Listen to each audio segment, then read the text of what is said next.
What's up guys? Welcome back sa aking YouTube channel. Kung bago ka dito sa aking channel guys at gusto nyo matuto regarding coins at banknotes, click nyo na guys yung subscribe button at saka notification bell para update po kayo sa mga videos na i-upload ko. So ngayon guys, gusto ko lamang i-share sa inyo yung isang coin po natin. Ito po yung 10 centavos. Ayan po yung kanyang itsura.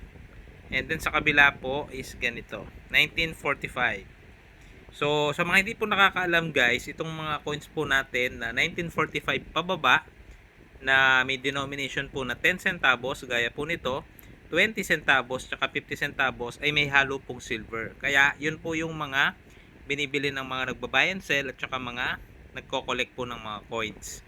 So, isa lang po ito sa mga centavos po na may value. Ngayon guys, pagdating naman sa value po ng mga ganito, depende po kasi yan sa mga nagbabuy and sell tsaka sa bumibili po.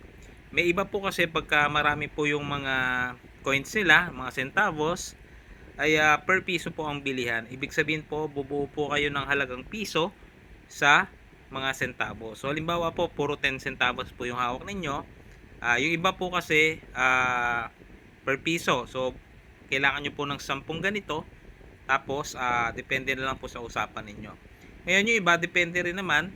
May mga iba na per piraso. So, depende na rin po sa usapan po ninyo. Normally, pagka mataas po yung silver, minsan umaabot po ng 1.5 per piso, 1,300 per piso. So, depende po yan sa value po ng current silver price po. No? So, ito guys, ayan, check nyo na lang po yung mga lolo't lola ninyo, mga tito at tita ninyo noon.